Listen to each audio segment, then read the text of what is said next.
대한민국의 조용기 목사님을 소개합니다. 저는 오늘 여러분과 함께 홍수를 만났을 때 이와 같은 제목으로 은혜를 나누고자 합니다. 여러분, 어떠한 사람이든지 일생을 살아가면서 시험과 환난의 홍수를 몇 번이고 당해보지 않은 사람은 한 사람도 없습니다. 저도 이 세상에 태어난 지 이제 만 45년밖에 안 되지만은 인생 절반을 살아가면서 생사를 가늠하는 무서운 홍수를 몇 번이고 당해본 것입니다. 여러분, 참으로 우리가 홍수를 당할 때 그 홍수가 우리를 완전히 음모라고 파멸시켜버릴 수 있습니다. 그러나 이 홍수를 당할 때 우리가 올바른 마음의 자세를 가지면 이 홍수가 더 낫고 위대한 삶을 가져오는 재료도 될 수 있는 것입니다. 그러므로 누구나 피할 수 없는 인생 일생을 살면서 당하는 시험과 환난의 홍수를 우리는 오늘 하나님께서 가르쳐주는 진리의 말씀을 통해서 이 홍수의 때가 우리의 인생에 크나큰 축복의 재료로 변할 수 있게 되도록 오늘 우리 신앙의 법칙을 배우십시다. 그럼 어떻게 해서 우리는 운명을 변화시키는 그러한 삶의 태도를 가지고 홍수를 대할 수 있을까요? 첫째로 오늘 시편에 있는 이 말씀 가운데 홍수 때 여호와께서 홍수 위에 자정하시며 여호와께서 왕으로 자정하시도다. 이 말씀 속에는 이미 심장한 하나님의 가르침이 있는 것입니다. 여호와께서 홍수 위에 자정하시며, 이 말씀은 하나님께서 어떤 홍수가 우리에게 다가와도 그 홍수 위에 하나님이 앉아서 홍수를 다스린다는 것입니다. 하나님의 허락 없이 주를 사랑하는 여러분에게 홍수가 다가올 수 없습니다. 성경은 말하기를 너희 머리털 하나라도 하나님께서 세심받았다고 말했고 참새 한 마리라도 하나님 허락 없이는 땅에 떨어지지 않는다고 말씀하는 것입니다. 그러므로 우리에게 다가오는 시험과 환난의 홍수 위에 여호와께서 자정하고 있기 때문에 하나님 아버지의 허락 없이 어떠한 시험과 환난도 우리의 생애 속에 다가올 수 없다는 것을 우리가 알아야 되는 것입니다. 이러므로 주님께서 홍수를 우리에게 보내실 때는 이유가 있습니다. 여러분, 진실로 홍수가 얼마나 무서운지 압니까? 사람들은 불이 무섭냐 홍수가 무섭냐 이라면 어떠한 사람들은 불이 무섭다고 하는 사람이 있습니다. 그러나 그것은 잘못된 생각입니다. 불은 불타고 나면은 불탄 숟가락이라도 하나 남습니다. 그러나 홍수가 휘몰아쳐 가버린 데는 주춧돌 하나도 남지 않고 숟갈 젓갈 하나도 남지 않습니다. 그냥 하나도 없이 다 휘몰아쳐 가버리고 마는 것입니다. 이와 같은 홍수가 시험과 환난이 우리에게 따라와서 휩쓸어가는 이유는 어딘지 압니까? 이것은 우리의 생활에 우리가 혹은 지위나 명예나 권세나 청춘이나 세상 쾌락이나 부귀영화나 이런 것을 지어놓고 그곳에 정을 들여가지고서 그것을 위해서 살려고 할 때 하나님께서는 이와 같은 것이 순식간에 사라지고 말 것을 아시기 때문에 주님이 부르시고 택한 백성은 그 속에 영원한 집을 짓고 살겠다고 앉지 못하게 하기 위해서 시험과 환난의 홍수를 보내서 이것을 거두어 가버리고 마는 것입니다. 너희 모든 인생은 무엇이냐? 잠시 있다 사라지는 악년이라. 모든 인생은 풀과 같고 그 영화는 풀의 꽃과 같아. 풀은 시들고 꽃은 떨어지나 여호와의 말씀은 세세토록 있도다. 여러분, 장차 다가올 그 영광은 오늘 세상의 어떤 부귀 영화라도 좋게 비교할 수 없는데 그 영광을 중심으로 살지 않고 세상의 부귀 영화 공명을 중심으로 살고 있는 하나님의 택한 백성이시면 하나님께서 그 사람의 잘못된 신앙을 고쳐주기 위해서 시험과 환난의 홍수를 보내셔 이 모든 것을 확 쓸어가버리고 마는 것입니다. 하나도 없이 다 쓸어가고 빈손 들게 되면 우리가 누구를 찾습니까? 그 위에 앉아서 하나님을 찾게 되는 것입니다. 이 세상에 의지한 것 다 사라지고 이 세상에 내가 귀하게 여기던 것 다 빼앗길 때 그때 내게 오직 남는 한 분 하나님밖에 없습니다. 그래서 그때 가서야 사람들은 그 죄를 회개하고 불신앙, 불순종, 하나님 중심으로 살지 못한 것을 자복하고 주님께 돌아오게 되는 것입니다. 아마 오늘 여기 앉은 여러분, 제가 한 사람 한 사람 개인 사정은 모르겠거니와 그러나 이 자리에 앉아서 여러분께서 예배 보는 사람 중에 크고 작은 홍수가 여러분의 생에 인간으로 의지하는 것 쓸어가고 난 다음에 그때야 깨닫고 하나님밖에 없다고 생각하고 죽게 회개하고 나온 사람이 대다수일 것으로 나는 알고 있습니다. 이렇기 때문에 홍수는 우리의 생활에 필요합니다. 홍수가 와서 우리를 휩쓸어 가지 아니하면 우리는 언제나 썩어질 것 육신의 정욕과 안목의 정욕과 이 세상 자랑에 취하여서 정신 차리지 못하다가 주께서 오시는 그날에 심판받아 영원한 지옥으로 떨어져 버리고 말 것입니다. 이러므로 정신을 차리게 하시려고 주님께서 홍수를 보내서 우리 환경 정리를 할 때가 대단히 많습니다. 그뿐 아니라 여러분, 여호와께서 홍수 때 홍수 위에 자정하셨다는 것은 참 재미있는 표현입니다. 왜냐하면 홍수라는 것은 가만히 고여있는 물이 아닙니다. 호수의 물은 가만히 고여있습니다. 우물물도 가만히 고여있습니다. 그러나 홍수는 우렁차게 무서운 속도로 흘러갑니다. 여호와께서 홍수 위에 앉아있으면 홍수가 무서운 속도로 흘러가기 때문에 하나님도 그 홍수를 타고 같이 올 수밖에 없습니다. 그래서 홍수는 다른 것이 아니라 여호와께서 타고 오는 수레가 되시는 것입니다. 여호와께서 홍수에 앉으시면 홍수는 무서운 소리를 내면서 여호와를 위해 모시고 그대로 수레바퀴가 되어서 우리에게 줄다름질 쳐오는 것입니다. 오늘날 하나님께서 여러분 등 따쓰고 배부를 때는 여러분께 아무리 와서 문을 두들겨도 여러분이 문을 안 열어줍니다. 주 예수 대문 밖에 기다렸었으나 단단히 잠가두니 못 들어오시네. 그러나 홍수가 내리 다가왔어요.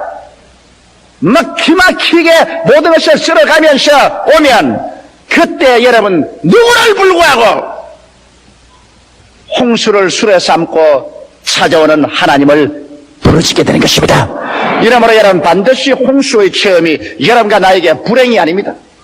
홍수의 체험을 통해서 여호와 하나님께서 그것을 수레 삼고 우리에게 찾아와서 그래서 우리는 이 세상의 부귀영화 공명으로 바꿀 수 없는 위대한 하나님과의 만남을 얻을 수 있기 때문에 홍수라는 것은 지나가 보면 우리 생활에 크나큰 축복이 될 수 있습니다. 나는 27년 전에 폐병의 홍수가 내게 다가온 것을 지금 돌아볼 때 얼마나 큰 축복인지 모르겠습니다. 그때는 내가 폐병으로 쓰러지고 피를 토하고 고통과 괴로움 가운데 있을 때 세상에 나가 하나님이 나를 이렇게 할 수가 있느냐? 내게는 모든 것이 절망이고 슬픔밖에 없다. 나는 이제 모든 것이 끝장났다고 탄식했지만은 그러나 이제 내가 27년 후에 돌이켜볼 때 그때 그 폐병의 홍수를 수레 삼고 우리 하나님이 타고 나의 생애 속에 들어오신 것입니다. 그래서 그 홍수 때문에 나는 회개하고 예수 믿게 되고 그 홍수 덕분에 나는 목사 되고 그 홍수 덕분에 오늘날 천당하게 되었으니 얼마나 고맙습니까? 나는 우리 최하실 목사님 볼 때도 그 늘 느낍니다. 우리 최하실 목사님은 원래 본 성격이 굉장히 활동적인 여성입니다. 그래서 옛날부터 사업을 많이 했습니다. 성냥 회사로 세워서 성냥 공장 사장도 하고 또 여자로서 배를 사가지고서 원양 어선에 배를 타고 총치 위에 나가서 고기를 잡기도 하고 뭐 안 한 일이 없습니다. 그 다음에는 방직 공장의 샤틀 만드는 회사 사장도 하고 그래서 세상 재미에 취해서 정신없이 돈벌이 할 때 주님께서 우리 최 목사님에게 홍수를 보낸 것입니다. 그 홍수는 맏딸이 뇌염으로 세상을 뜨게 됐습니다. 맏딸이 죽고 난 다음 한 달 만에 어머니가 또 세상을 떴습니다. 어머니가 세상을 뜨고 난 다음에 사업이 부도가 났습니다. 사업이 부도가 난 다음에 남편이 첩을 만들어가지고 달아나 버렸습니다. 홍수도 그 보통 홍수 아닙니다. 딸 죽고 어머니 돌아가시고 사업 낭패되어서 파산되고 그 다음에는 기둥같이 믿고 있던 남편이 다른 여자하고 손을 잡고 주렁이낭을 치고 모든 것은 끝장났다고 생각했습니다. 그래서 최 목사님이 모든 것 다 포기하고 이제는 인생을 하직하기 위해서 서울로 올라와서 삼각산에 올라가서 죽으려고 할 그때 그곳에 부흥회를 하고 있으십니다.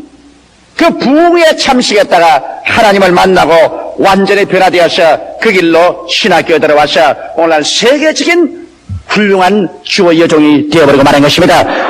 최가실 목사님에게는 만일 그 홍수가 다가오지 않았더라면 그는 홍수를 술에 삼고 다가오는 예수님을 결코 만나지 못했을 것입니다.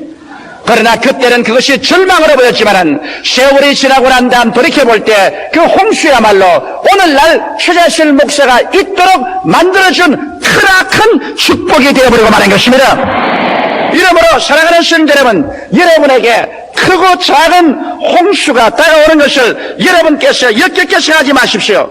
예수를 믿지 않은 사람에게는 홍수를 당해서 파멸할지 모르겠지만은 하나님께서 여러분을 사랑하시고 구원한 여러분에게는 하나님께서 다 알고 하나님께서 여러분과 나에게 끝장으로 축복을 주기 위해서 여러분과 나에게 홍수를 허락해 주신 것입니다.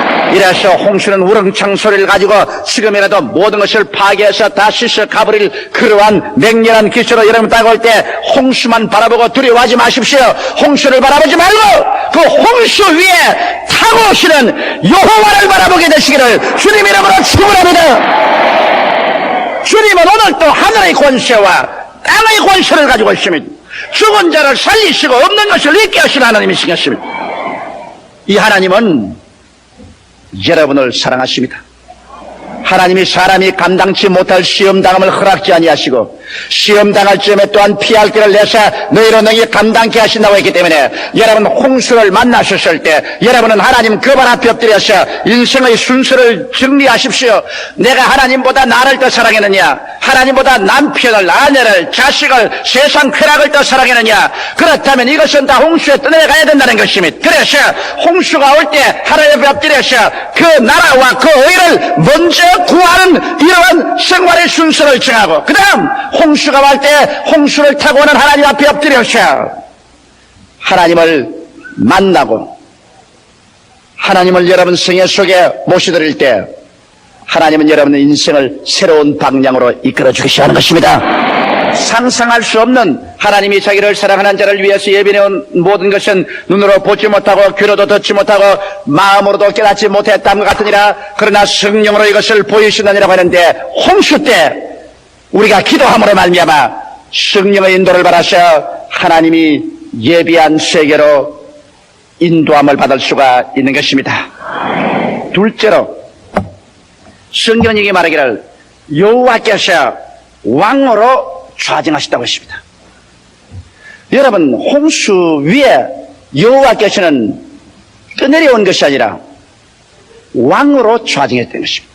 왕이라는 것은 여러분 다스리는 분이 왕이지 왕은 지배를 받지 않습니다. 여호와께서 홍수 위에 앉아있다는 것은 여호와께서 홍수를 다스리는 왕이신 것입니다. 이러므로 여러분 여호와를 우리가 올바르게 알면 우리가 두려워할 필요 없는 것은 여호와는 좋은 평화할 때만 왕이 아니라 천지가 뒤엎어지는 홍수가 다가올 때도 홍수 위에 왕으로 앉으신다. 이러므로 여호와께서는 홍수도 정부하고 다스린다는 것입니다. 여러분의 생활 속에 또한 시험과 환난이 다가와도 하나님은 그것을 능히 다스리고도 남음이 있는 왕이 되신다는 것을 알아야 되는 것입니다. 하나님께서는 인생사에 다가오는 어떠한 시험과 환난도 능히 지배하고 다스리는 왕으로서 좌정하고 계신 것입니다.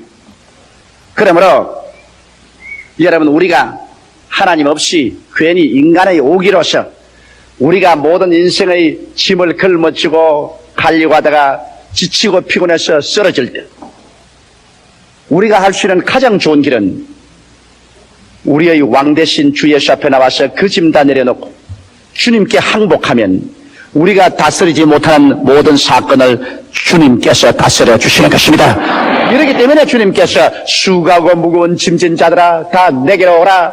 내가 너희를 쉬게 하라고 하신 이유가 거기 있는 것입니다. 주께서 실력도 없으면서 쉬게 하겠다고 하겠습니까? 주님께서는 능히 여러분의 수고하고 무거운 짐을 다스릴 수 있는 왕으로서 홍수 위에 앉아있기 때문에 어떠한 것이라도 주님께 내어놓으면 주님께서 다스려서 우리에게 쉼을 줄 수 있기 때문에 주께서 우리를 주님 앞으로 청하시는 것입니다. 여러분, 예수님께서 풍랑을 잠잠케 하신 사건은 우리가 너무나 잘 알고 있습니다. 한 번은 예수께서 광야에서 떡 5덩어리와 물고기 2마리로 5,000명을 모이고 12바구니 남게 하시고 난 다음에 제자들을 앞서서 배 타고 건너가게 하시고 난 다음 주님 산에 올라가서 기도하시다가 밤 4경에 보니까 제자들이 바다 한가운데 배가 떴는데 거기에 타고 아무리 저어도 바람이 거슬러 오므로 고생하고 괴로워하면서 전진하지 못하고 고통 속에 있습니다. 칠흑같이 어두운 밤에 바람은 불고 파도는 치고 배는 방향을 잃고 지하들은 고통 가운데 있습니다. 그때 예수님께서 기도한 저수에서 내려오셔서 주님은 바다 위로 걸어서 제자들이 있는 곳에 오게 된 것입니다. 주님은 바다와 파도와 홍수를 다스리는 왕입니다. 주님께서는 그 위에 쩌벅쩌벅 걸어서 오셨습니다. 제자들은 예수님이 바다 위에 걸어오는 것을 보고 밤중에 귀신이라고 유령이라고 고함쳤지만 예수님께서 성경에 보니 그 배에 올라타시자마자 배는 즉시로 해변가에 도착했다고 말씀하는 것입니다. 오늘 인생 파도에 우리가 번민을 하고 고통을 당하고 괴로워하고 우리가 인간의 수단과 방법으로 아무리 노를 저어도 배는 앞으로 전진하지 않고 그래서 가정의 배, 사업의 배, 생활의 배가 방향을 잃고 파탄증에 이르렀을 때 이 홍수를 주장하는 왕되신 예수님을 여러분 가운데 모셔들어서 모든 일이 안 될 때는 부흥회를 하게 되기를 주의 이름으로 축원합니다. 가정의 모든 일이 안 될 때는 가정에서 부흥회 여십시오. 사업이 안 될 때는 사업장에서 그만 예수님 모셔놓고 부흥회 여십시오. 예수께서 여러분 홍수를 밟고 와서 여러분 배에 올라타면 배는 즉시로 육지에 닿고 마는 것입니다.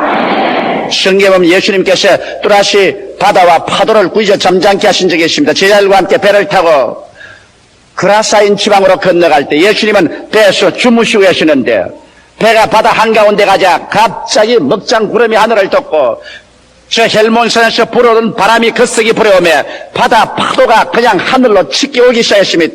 하늘로 올라가서 배가 뛰었다가 그냥 바다 밑에 가라앉듯이 열이 가라앉으며 배에 물이 가득한지라 제자들이 있는 힘을 다하여 물을 퍼내어도 감당할 수 없어 배에 물이 가득하여 물이 뱃속에 들어오며 배가 가라앉게 된지라 그때야 제자들이 예수께서 왕되신 예수께서 배에 계신 것을 알고 제자들을 깨워야 되겠습니다. 주여 주여 우리가 죽게 된 것을 돌아보지 아니하시나이까.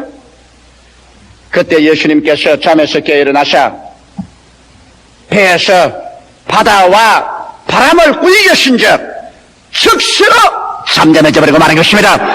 다시 한번 예수님께서는 홍수 위에 왕으로 좌정하셔서 홍수를 주님께서 마음대로 다스리는 것을 보여주신 것입니다. 오늘날도 우리 주님께서는 여러분과 나의 환경에 어떠한 거센 파도가 불어온다 할지라도 우리가 진실로 믿음으로 예수님을 깨워서 주님을 섬기고 모시면 주께서 우리의 환경의 바람과 바다를 잠잠하게 할 수 있는 능력을 베풀어 주시는 것입니다. 셋째로 이 성경 말씀에는 여호와께서 자기 백성에게 힘을 주심이라고 말하셨습니다.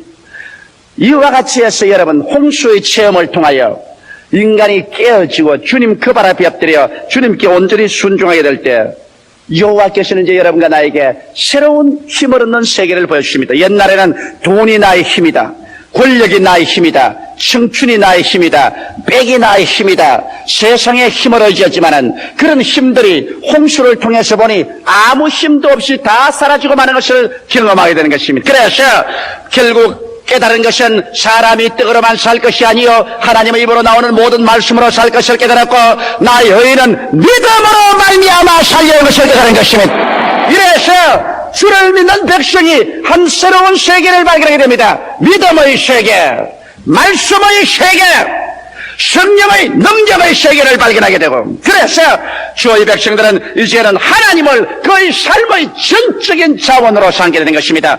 하나님을 나의 돈이요, 나의 집이요, 나의 명예요, 나의 권세요, 나의 청춘이요, 하나님을 모든 것 중에 모든 것으로 나의 삶의 근원적인 자원으로 삼게 될 때 하나님께서는 믿음과 말씀과 성령을 통하여 우리가 전에 상상할 수 없는 영적인 힘, 육신적인 힘, 생활의 힘을 주시겠어 하는 것입니다. 성령으로 말미암아 의와 희락과 기쁨을 마음속에 주시고, 믿음과 소망과 사랑을 주시고, 또 우리에게 건강을 주시고, 또 정물 얻을 힘을 주시고, 그렇게 해서 우리의 생활이 영혼이 잘됨같이 범사의 잘됨에 간결하고 생명을 얻되 넘치게 하도록 주께서 만들어 주시는 것입니다. 이러므로 오늘날 주의 백성들이 이제는 자기의 힘의 근원이 하나님께 있는 것을 알고 난 다음에는 이제는 모든 생활에 하나님의 기적을 기대하고 살게 되는 것입니다. 하나님께서 나의 생명의 근원이 되시고 나의 힘의 근원이 되기 때문에 하나님만 바라보고 하나님을 의지하고, 그 다음에는 우리가 심고 거두는 법칙을 쓰게 되는 것입니다. 하나님께 우리가 먼저 드리고 난 다음에, 그러고 난 다음 하나님께서 우리의 생활 가운데 기적을 베풀어 줄 것을 믿게 되는 것입니다. 예수님께서 모든 기적의 근원이시지만은 떡 5덩어리와 물고기 2마리를 먼저 예수님의 손에 심어 놓아요. 그 다음 그 결과로 위대한 기적이 나타나셔 5,000명 남자를 먹이고도 12바구니 남게 한 것입니다. 이것이 오늘날 여러분 하나님께서 주의 백성들에게 주는 새로운 축복의 법칙이요, 새로운 힘의 법칙인 것입니다. 여러분 학교에 가서 수학을 공부한 사람은 곱셈을 알지요. 100 곱하기 0은 무엇입니까? 예? 0이지요. 1000 곱하기 0은 무엇입니까? 0이지요. 그럼 100만 곱하기 0은 뭡니까? 0이지요. 하나님의 능력이 1000이고 만이고 100만이 되어도 여러분이 기도할 때 0으로 곱해놓으면 아무리 해도 0으로 나옵니다. 심고 거두는 법칙이 그것인 것입니다. 하나님이 전능해도 거기에다가 0을 곱해놓고 난 다음 주여 주시옵소서 믿습니다. 1에 곱하기 0 주시옵소서. 그럼 하나님이 오냐 여기 있다 받아라 공이다. 그건 뭐 100을 곱해도 0을 곱하면 0이고 1000을 곱해도 0을 곱하면 0이고 여기에다가 0을 곱해도 역시 0으로 나옵니다. 이러기 때문에 심고 거두는 법칙을 알아야 됩니다. 하나님의 능력이 전지전능해도 우리가 아무것도 안 심어놓으면 0으로 나오는 것입니다. 여러분 문전 옥답을 가지고 있어도 문전 옥답에 씨앗을 뿌려놓지 않고 난 다음에 여러분 믿습니다. 오곡백과가 무르익을 줄 믿습니다. 믿습니다. 하나님께 내려보고 잘 믿었다. 공이다. 가을에 거둘 것이 하나도 없는 것입니다. 이러므로 여러분 우리 가장 중요한 것은 왜 하나님이 전지전능하신데 내게는 응답을 안 주십니까? 내게는 힘을 안 주십니까? 그런 말을 하지 말입니다. 하나님이 전지전능하시지만 거기에다가 여러분이 곱해야 되는 것입니다. 공을 꼽아지 말고 하나라도 곱해야 되는 것입니다. 그러므로 성경에 주라! 그래하면 돌려줄 것이니 곧 후에 되어 눌러 흔들어 넘치게 해서 안겨주라고 말하는 것입니다. 이제 우리가 기도할 때 몸을 드려야 되고 시간 드려야 되고 물질을 드려야 되고 그래서 하나님께 무엇을 내놓아요. 하나님의 능력에 곱하기를 하면은 그것이 30배, 60배, 100배로 되어서 나오게 되는 것입니다. 이러므로 여러분 전능하신 하나님이 우리의 힘의 근원이 되고 하나님이 우리에게 힘을 주시기를 원하고 있기 때문에 그곳에 여러분이 있는 것을 내놓아서 곱하고 난 다음에 기적이 일어날 것을 기대하십시오. 반드시 하나님은 위대한 열매를 맺어서 여러분에게 주수하게 해서 주의 백성들에게 힘을 주시게 되는 것입니다. 할렐루야.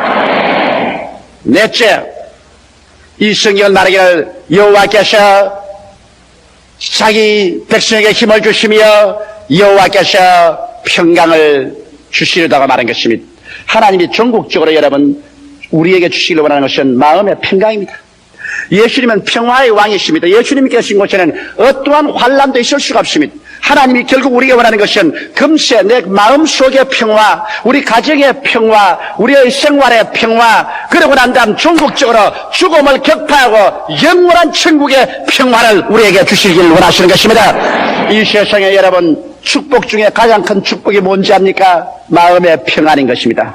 아무리 부귀영화 공명이 많아도 잠자리에 들어갈 때 마음의 불안과 초조로 발을 움츠리고 여러분 자보십시오. 그 사람의 행복은 없는 것입니다. 이 세상에 행복의 가장 근원적인 것이 마음의 평화입니다. 빚을 태산같이 걸머쥐고 평안이 없으면 그 얼마나 불행한 사람입니까? 재산을 태산처럼 쌓아놓고 난 다음에도 마음의 평화가 없으면 그것이 무슨 소용이 있습니까? 오늘날 행복의 가장 기본, 내가 보리밭 산나물을 먹어도 마음에 평안하고, 내가 가만히 떼기를 갈고 자도 마음이 편안해야 됩니다. 편안하면 그 사람 속에 그 평안을 통해서 행복이 다가옵니다. 그런데 이 평안은 돈을 주고도 살 수 없습니다. 인간의 학문이나 인간의 수양과 노력으로도 살 수 없습니다. 이 평화는 평화의 왕 예수께서 오셔서 여러분을 점령하게 되면 동남풍이 불고 서북풍이 불어도 여러분은 평안한 것입니다. 할렐루야! 이러므로 성경은 말하기를 여호와께서 자기 백성에게 평강을 주시며 평강의 복을 주시로다. 이래서 죄를 용서하고 병을 치료하시며 마귀를 내어 쫓고 절망을 소망으로 변화시키는 하나님께서는 여러분과 내 마음속에 금세 평안을 주시고, 그리고 또 내세 영원한 천국에 평안을 주셔서 진실로 여러분과 내게 선을 베풀기를 원하시는 것입니다. 오늘날 폭풍우를 안 만날 사람 누가 있습니까? 홍수를 안 만날 사람 누가 있습니까? 그러나 하나님을 올바르게 알고 올바른 신앙의 태도를 가지고 홍수를 만나면 홍수는 궁극적으로 하나님 손에서 여러분이 도저히 상상할 수 없는 큰 축복이 되어서 돌아오게 되는 것입니다. 이러므로 좋은 것은 좋아서 좋고 좋지 않은 것은 하나님께서 좋게 만들어 줄 것이니 좋은 것입니다. 이래서 우리는 항상 기뻐하라, 쉬지 말고 기도하라, 범사에 감사하라. 기뻐하고 기도하고 감사하는 생활을 살면서 날이 맑을 때도 비바람이 불 때도 잠잠할 때도 홍수 때도 우리는 믿음, 소망, 사랑을 가지고 앞으로 승리적인 전진의 삶을 살아갈 수 있는 것입니다. 다 같이 고개숙여 기도드리겠습니다. 살아계신 우리 하나님 아버지,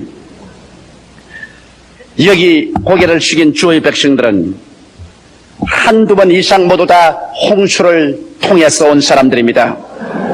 홍수를 통함으로 말미암아 깨어지고 하나님 앞에 나오게 되었고, 홍수를 통해서 하나님을 만나게 된 사람들, 아버지 하나님이시여, 예수 그리스도께서 왕으로 들어오자 홍수를 다스리시고 잠잠하게 해주시며, 이 홍수를 통해서 하나님을 발견하고 믿고 나오는 사람들에게 힘을 주시고 평강을 주시고, 그래서 오히려 내가 고난당한 것이 내게 유익이라, 내가 고난당하지 않을 때는 여호와의 율법을 지키지 아니하는데 고난당한 이후로는 하나님의 법을 지킨다고 말한 시편 기자처럼 고난이 우리로 하나님 백성이 되게 하고 참되고 신실한 신앙인이 되게 만들어 주신 것을 감사하옵나이다. 오 하나님 아버지, 그렇기 때문에 우리 주 예수 안에 있으면 하나님을 사랑하는 자, 곧 그 뜻대로 부르심을 입은 자들에게는 모든 것이 합력하여 선을 이루게 됨을 감사하옵나이다. 여호와 하나님이여 영광 받아 주시옵소서. 오늘 이 시간에 주님 앞에 나와서 고개를 숙인 모든 주의 백성들에게 하나님 아버지여, 오늘 이 시편 29편에 기록한 하나님의 말씀대로 하나님의 축복과 영광이 차고 넘치게 임하시게 하여 주시옵소서. 이 자리에 오늘 홍수를 당해서 홍수의 요란스러운 소리 보고 절망한 사람이 있습니까? 홍수 위에 수레로 타고 오는 예수님을 바라보게 하여 주시옵소서. 오히려 기뻐하고 즐거워하게 도와주시옵소서. 오히려 감사하게 도와주시옵소서. 기적이 일어날 것을 믿게 도와주시옵소서. 더 나은 내일이 있을 것을 바라보게 하여 주시옵소서. 예수 이름으로 축복하고 기도드리옵나이다. 아멘. 할렐루야. 아멘. 목사님 감사합니다.